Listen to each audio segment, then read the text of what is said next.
Quando falamos de consagração, a primeira coisa a destacar é que consagração nos leva além da obrigação. Na verdade, eu poderia dizer que ela não apenas nos leva além da obrigação para esse terreno de espontaneidade, mas ela também nos leva além da obediência para um lugar onde muitas vezes nós vamos sacrificar coisas que Deus não pediu, mas a gente quer fazer por amor a Ele. Eu diria que a consagração talvez nos leve até além da normalidade, da média, para que a gente entre no terreno de fazer algumas loucuras para Deus. Quando eu olho para a palavra de Deus, eu percebo que há tipos distintos ou esferas distintas de consagração.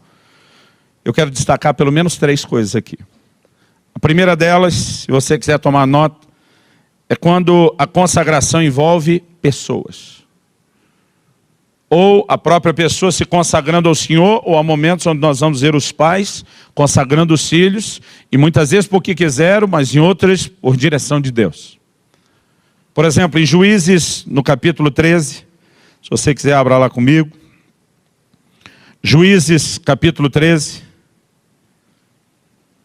Um texto que fala a respeito de Sansão. Nós vemos que um anjo do Senhor aparece a mãe de Sansão, no versículo 3, diz assim: apareceu o anjo do Senhor a esta mulher e lhe disse: eis que és estéril, e nunca tiveste filho, porém conceberás e darás à luz a um filho.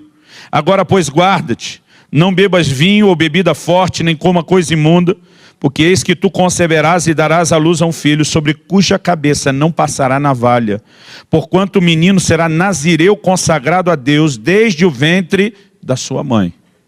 Então ele diz, é um nazireu consagrado desde o ventre, então nem você pode consumir aquilo com o qual ele não pode ter contato. O anjo disse, se era estéril, não tinha filho nenhum, vai ganhar um da parte de Deus, está no lucro, mas esse menino não pode ser igual aos outros. Ele tem que ser diferente. No entanto, Ana, a mãe de Samuel, ela não faz isso porque um anjo de Deus apareceu e mandou, ela fez porque quis. Ela disse, se o Senhor me der um filho, eu vou consagrá-lo ao Senhor. Ele será santo para o Senhor. E se você quiser dar uma olhadinha ou só anotar o texto bíblico, em 1 Samuel, no capítulo 1, e no versículo 11, fez um voto dizendo, observe a palavra voto, Senhor dos exércitos, se benignamente atentares para a aflição da tua serva e de mim te lembrares, e da tua serva não te esqueceres, e lhe deres um filho varão, ao Senhor o darei por todos os dias da sua vida, e sobre a sua cabeça não passará navalha. O que ela está dizendo? Ele também será um nazireu. Eu não apenas o consagro, eu o consagro para viver em consagração. Consagração envolve pessoas, e há momentos onde você vai perceber ou encontrar na Bíblia gente que decidiu consagrar-se a si mesmo, não apenas a questão dos filhos. Mas, quando olhamos para a palavra de Deus, a gente percebe que consagração também envolve coisas. Abre sua Bíblia em Deuteronômio 12, 26. Deuteronômio capítulo 12, verso 26. O texto diz, porém tomarás o que houveres consagrado daquilo que te pertence, e as tuas ofertas votivas, e virá ao lugar que o Senhor escolheu. O texto diz, você vai tomar daquelas coisas que você consagrou ao Senhor. Muitas vezes as pessoas faziam isso por decisão. Simplesmente como uma forma de declarar o valor e o lugar que Deus tinha no coração de cada um. Uma coisa que eu, só a título de exemplo, decidi fazer, quando iniciamos esse processo de levantar recursos para a reforma do nosso novo local, eu decidi que eu não apenas queria dar oferta daquelas assim que doesse o bolso, mas eu decidi que eu entregaria para Deus uma coisa que tinha muito valor. Eu tinha uma moto grandona dessas custom, e eu falei, eu vou ofertar a moto. Eu não estava ofertando só o valor da moto, eu estava ofertando tudo aquilo que ela significava para mim, o valor que ela tinha para mim, aquilo que ela trazia para o meu coração, e foi a minha forma de dizer, Senhor, além de ajudar a sua casa, eu quero abrir mão de algo importante, só para dizer que o Senhor está num lugar e num patamar de uma importância muito maior que qualquer coisa possa ter nessa vida diante do meu coração. A Bíblia fala sobre gente que ia fazer essa oferta votiva, ele ia decidir entregar algo a Deus. Eu quero ler mais alguns textos. 2 Samuel capítulo 8, verso 11. 2 Samuel capítulo 8, verso 11.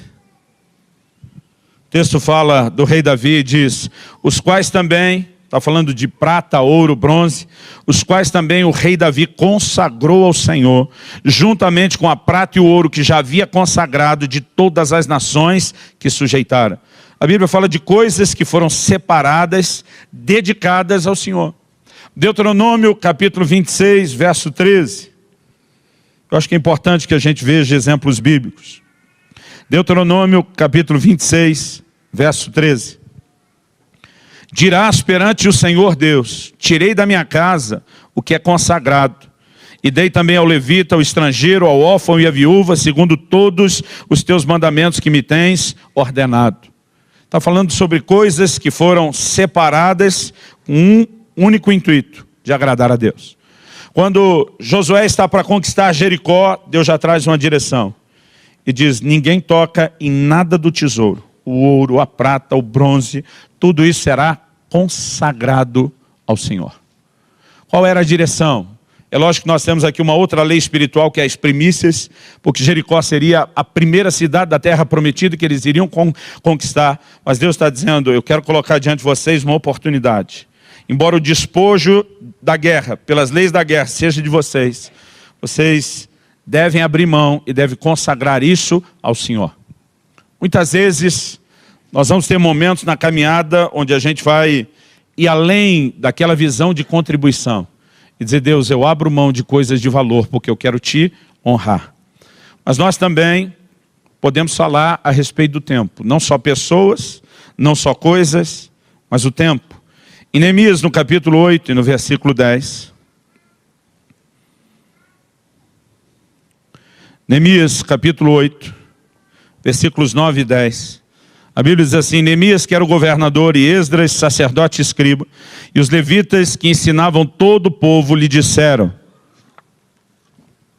este dia é consagrado ao Senhor vosso Deus, pelo que não pranteeis, nem choreis, porque todo o povo chorava ouvindo as palavras da lei. Disse-lhes mais: ide, comei carnes gordas, tomai bebidas doces, enviai porções aos que nada têm preparado para si, porque esse dia é consagrado ao Senhor nosso Deus. Portanto, não vos entristeçais, porque a alegria do Senhor é a vossa força. Era um dia que foi dedicado ao Senhor. O povo começa a entrar num lugar de quebrantamento, de choro, de arrependimento. Mas eles dizem: hoje não é o dia de chorar. Há momentos que nós temos que fazer isso. Hoje é dia de festa, é dia de nos regozijarmos. O dia foi consagrado, foi dedicado ao Senhor. Então nós podemos falar de dias específicos. Eu acredito que um dia como hoje, não porque a gente acredite que o domingo é sagrado e diferente dos demais, mas deve ser, na nossa caminhada, um dia consagrado ao Senhor. Eu particularmente não consigo entender como alguns crentes não entendem isso. De que o domingo é um dia que ele acorda e pensa: se der vontade hoje, eu vou separar tempo ao Senhor, eu vou congregar, eu vou para a celebração. Nós deveríamos aprender que há momentos que são consagrados ao Senhor. Desde a velha aliança, Deus mostrava a expectativa de que pelo menos um dia da semana lhe pertencesse. E nós precisamos entender o que é entrar no lugar de compromisso e dizer: quer saber, isso aqui eu separei para Deus. Muitas vezes, viajando com a minha família, a gente estava em alguns lugares maravilhosos, de muita diversão, para querer aproveitar. Mas eu sempre dizia para eles: domingo nós vamos achar uma igreja. E nós vamos ter tempo ao Senhor. Porque em todo e qualquer lugar onde a gente está, nós precisamos ter aquele tempo que pertence a Deus. A gente pode falar do tempo como um dia de celebração, como o dia da célula, aquele que você fica tentado para assistir o jogo na televisão, mas diz: eu tenho coisas mais importantes da parte de Deus que ocupam o meu coração. Mas nós podemos falar de tempos que não são dias da semana. Eu conheço 2 filhas de pastores, que quando chegou o momento de irem para a faculdade, elas ofertaram o primeiro ano para o campo missionário antes de irem para a faculdade. Elas decidiram consagrar um tempo da sua vida, dizendo: Senhor, antes de continuar cuidando da minha própria vida, eu quero honrar o Senhor, eu quero me dedicar a você. Nós percebemos que o nazireu, por exemplo, podia fazer o voto por uma vida inteira, ou ele podia fazer só por um tempo. Então, essa ideia, eu quero explorar isso, porque nós estamos num tempo, nós estamos aí num período de 21 dias, onde eu quero te encorajar a entender mais do que a linguagem jejum que você está ouvindo. Eu quero que você entenda que a ideia é nos consagrarmos ao Senhor. Então, nós precisamos entender, há momentos que nós vamos separar um tempo para o Senhor. Há momento onde a gente vai dizer: não, hoje, de fato, não é só ir no culto, eu quero ter tempo, eu quero ler a Bíblia, eu quero buscar o Senhor, eu quero ter meu momento de devoção com Ele, eu não vou sentar e comer como eu faço regularmente, porque esse tempo eu separei para Ele. Outro dia uma pessoa falou: pastor, eu não sei nem como o senhor vive tão consciente das coisas de Deus, parece que eu só lembro de Deus no dia de ir para o culto. Eu falei: porque você limitou esse espaço para Deus só um momento da semana, na hora do culto. Consagração, querido, é o que nos faz o tempo todo lembrar do compromisso que nós temos. Um irmão aqui da igreja me testemunhou alguns anos atrás, eu já não sei há quanto tempo ele está, mas alguns anos atrás ele me disse que já estava há 18 anos sem beber café. Quando ele disse isso, eu falei: o café te fazia mal? Ele falou: não, eu bebia muito café, eu gostava demais. Gostava tanto que eu cheguei a dizer que era uma das coisas que eu mais gostava na vida. E um dia eu falei: Deus, quer saber? Só para declarar o lugar que o Senhor tem de importância, de valor na minha vida, e para que toda vez que eu tiver vontade de beber café, eu não esqueça o lugar que é teu. Eu estou te consagrando isso. Eu não vou mais beber café. O que essa pessoa está fazendo, querido? Não é apenas algo que alguém possa olhar e dizer irracional. Ela está não apenas fazendo a declaração de amor, ela não está apenas abrindo mão de algo de valor na sua vida para dizer o lugar que Deus tem, mas ela mantém uma recordação. Existem coisas que nos fazem lembrar. Eu, por exemplo, de vez em quando olho para a minha mão esquerda e vejo, a aliança que eu carrego aqui, isso não é só uma advertência para os outros. É um lembrete para mim, de que alguém com quem eu estou comprometido, alguém a quem eu preciso me dedicar, que eu preciso me devotar. E eu quero que você entenda que a visão de consagração, ela também pode ser vista dentro dessa esfera, de um lembrete da dimensão de compromisso que a gente tem com Deus. Há vários exemplos bíblicos, eu queria te dar alguns. Lucas capítulo 2, verso 37. Lucas capítulo 2, verso 37. Fala de uma profetisa chamada Ana.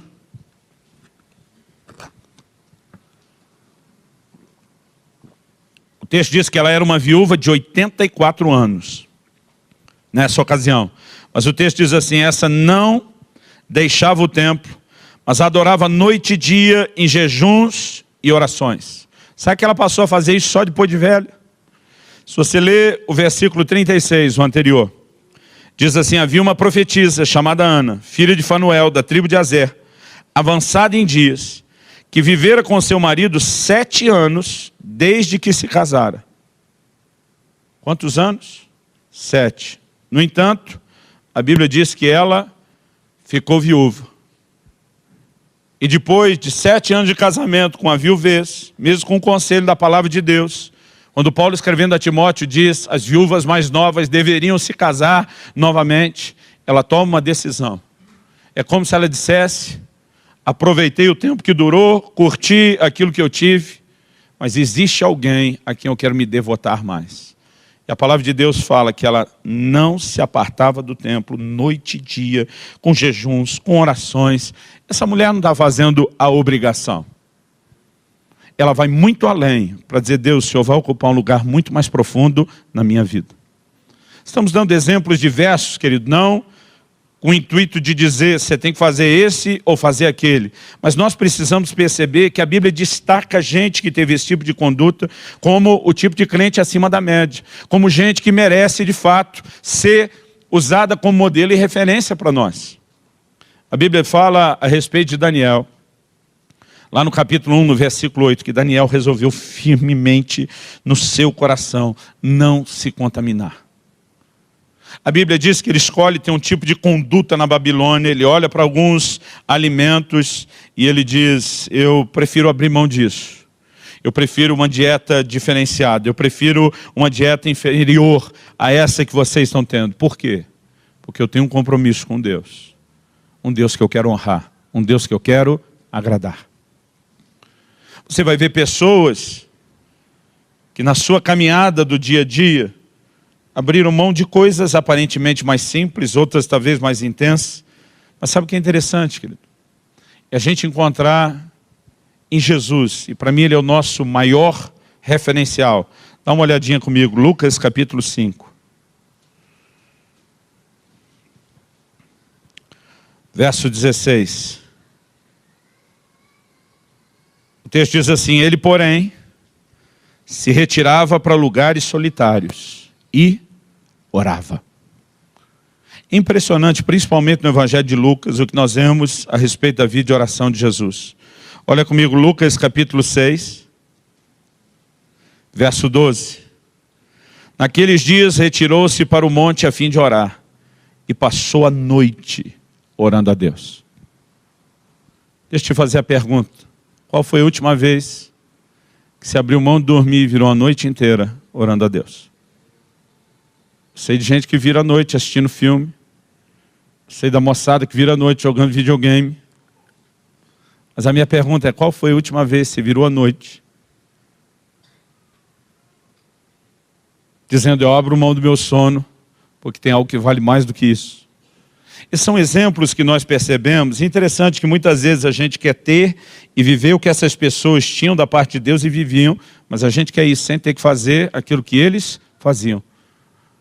A consagração, ela envolve não apenas o domínio próprio, a renúncia de gratificações da carne, mas eu creio que ela nos leva a um lugar de sensibilidade maior a Deus, a sua presença, ao reino espiritual, quando a gente decide dar o devido valor a quem Ele é, a sua presença e aquilo que é a vontade, o plano e o propósito dele para as nossas vidas.